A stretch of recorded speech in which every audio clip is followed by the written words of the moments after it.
निश्चित भाव में सफलतार शीर्ष आड़ को अग्रगति करुछि एवं गत प्यारिस ओलंपिक्स रे जो खिलाड़ी भाई माने उच्च कोटीर हॉकी क्रीड़ा प्रदर्शन करी ब्रोंज पदक हासिल करले सेमानंकु आमे अभिनंदन जणाइछु एवं सेमाने मध्य ई निकटरे भारतीय हॉकी दल भुवनेश्वर आसीथिले एवं आम ओडिशावासी तरफ ओडिशा सरकार तरफ सेमानंकु अद्भुतपूर्व भाव संबर्धना दिया जाइथिला सेमाने मध्य गोटे दिन रमणी करले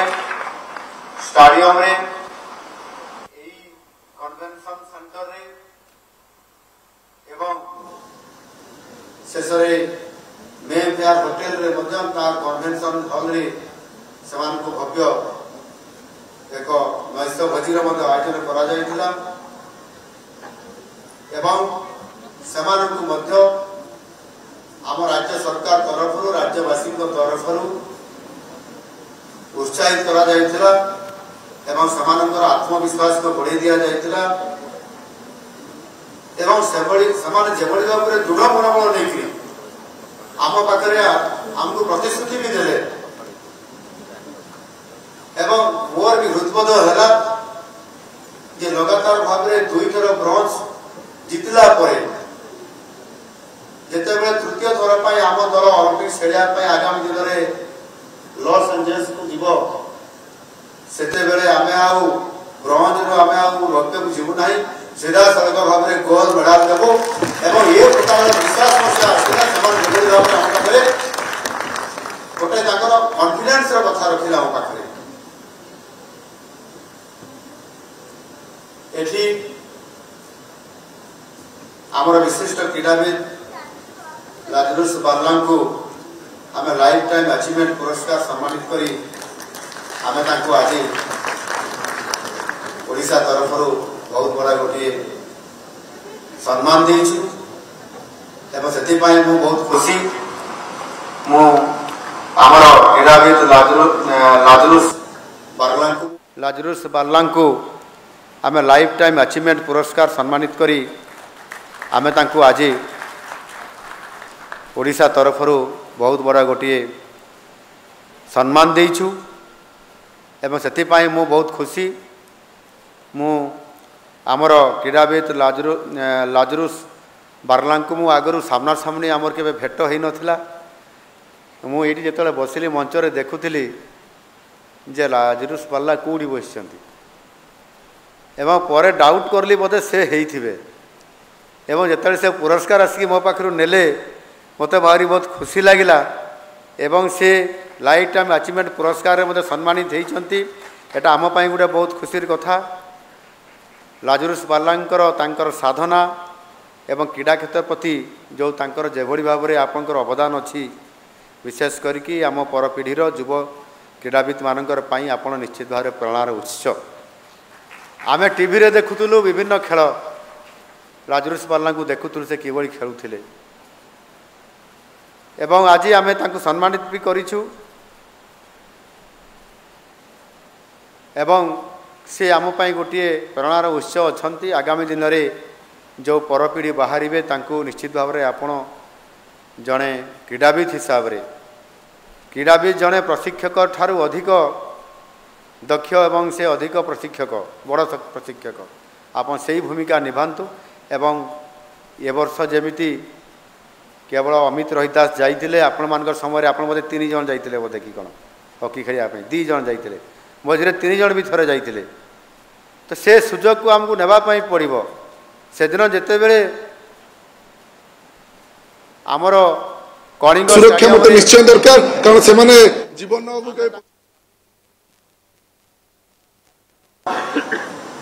महिला वर्ग में सुजोग अनेक प्रतिथर आम बहुत पाई से पूर्व गौरव को आम फेरे आने एवं एवं आम उत्साहित अधिक करने आम सरकार आम जो स्पॉन्सरशिप आम यहाँ वृद्धि कर आगामी दिन 2036 मसीहा पर्यंत निश्चित भाव में एक सफलतार ସୁଯୋଗ ଆମକୁ ଆଣିଦେବ ଏ ପ୍ରକାରର ମୁଁ ଆଶା ବ୍ୟକ୍ତ କରିବି। ସେ ପୂର୍ବ ଗୌରବକୁ ଆମେ ଫେରାଇ ଆଣିବା ପାଇଁ ଏବଂ ଏବେ ଆମେ ଉତ୍ସାହିତ ଅଧିକ କରିବା ପାଇଁ ଆମ ସରକାର ମଧ୍ୟ ଆମେ ଯେଉଁ ସ୍ପନ୍ସରସିପ୍ ଆମେ ୟାକୁ ବୃଦ୍ଧି କରିଛୁ ଆଗାମୀ ଦିନ 2036 ମସିହା ପର୍ଯ୍ୟନ୍ତ ମଧ୍ୟ ନିଶ୍ଚିତ ଭାବରେ ଏହା ଏକ ସଫଳତାର ସୁଯୋଗ ଆମକୁ ଆଣିଦେବ ଏ ପ୍ରକାରର ମୁଁ ଆଶା ବ୍ୟକ୍ତ କରିବି। ଆମର ପୁରସ୍କାର ପାଇଥିବା ସଫଳ କ୍ରୀଡ଼ାବିତ କିଶୋର କୁମାର ଜେନା ତାକୁ ମୁଁ ଧନ୍ୟବାଦ ଦେବି। ପ୍ରଶିକ୍ଷକ ବିଜୟ କୁମାର ଲାକ୍ରା, କ୍ରୀଡ଼ା ସାମ୍ବାଦିକ ସୁରେଶ ରଞ୍ଜନ ବେହେରା, ପାରା ଆଥଲେଟ୍ ମୋହମ୍ମଦ ଜାଫର ଇକବାଲ ଏବଂ ଜୁନିୟର ଆଥଲେଟ୍ ପ୍ରତିସ୍ମିତା ଭୋଇ ଯିଏକି 130 କେଜିର 133ର କ'ଣ ଭାର ଉତ୍ତୋଳନ, ତାଙ୍କର ଓଜନ କେତେ? ତମ ଓଜନ କେତେ ହେବ?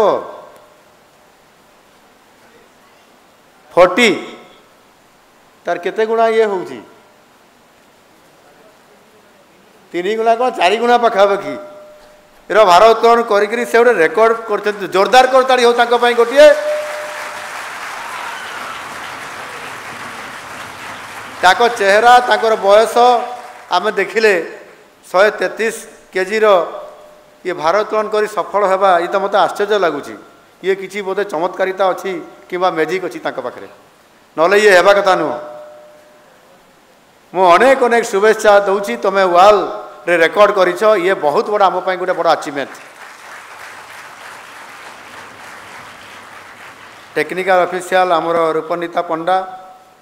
ଏବଂ ସମସ୍ତଙ୍କୁ ବ୍ୟକ୍ତିଗତ ଭାବରେ ମୁଁ ଅଭିନନ୍ଦନ ଜଣାଉଛି କ୍ରୀଡ଼ାବିତମାନଙ୍କୁ ପ୍ରୋତ୍ସାହନ ପାଇଁ। ନାଲ୍କୋ କର୍ତ୍ତୃପକ୍ଷଙ୍କୁ ମଧ୍ୟ ମୁଁ ଅନେକ ଅନେକ ଶୁଭେଚ୍ଛା ଜଣାଉଛି। ବନ୍ଧୁଗଣ, କ୍ରୀଡ଼ା କ୍ଷେତ୍ରରେ ବିକାଶ ଏବଂ ଯୁବବର୍ଗଙ୍କୁ ସଶକ୍ତ କରିବା ପାଇଁ ଆମ ରାଜ୍ୟ ସରକାରଙ୍କ ତରଫରୁ ମଧ୍ୟ ନିରନ୍ତର ପ୍ରୟାସ ଜାରି ରହିଛି। ଅତ୍ୟାଧୁନିକ ପ୍ରଯୁକ୍ତି ଏବଂ ସୁଦୃଢ଼ ଭିତ୍ତିଭୂମି ସହିତ ସଜ୍ଜିତ ଷ୍ଟାଡ଼ିୟମ ମାନଙ୍କର କ୍ରୀଡ଼ାବିତମାନଙ୍କର ସର୍ବାଙ୍ଗୀନ ବିକାଶ ପାଇଁ ସମସ୍ତଙ୍କୁ ସମସ୍ତ ପ୍ରକାରର ସୁବିଧାମାନ ଯୋଗାଇ ଦେବା ପାଇଁ ଆମେ ଆମର କ୍ରୀଡ଼ା ବିଭାଗ ତରଫରୁ ବଜେଟରେ ମଧ୍ୟ ଏବଂ ସମସ୍ତଙ୍କୁ ଆମେ ବିଭିନ୍ନ ସ୍ପନ୍ସର ମାଧ୍ୟମରେ ମଧ୍ୟ ଏହାକୁ ପ୍ରମୋସନ ଦେବା ପାଇଁ ଆମେ ଚେଷ୍ଟା କରୁଛୁ। କ୍ରୀଡ଼ା କ୍ଷେତ୍ରରେ କିଭଳି ଭାବରେ ବିକାଶ ଆସିବ,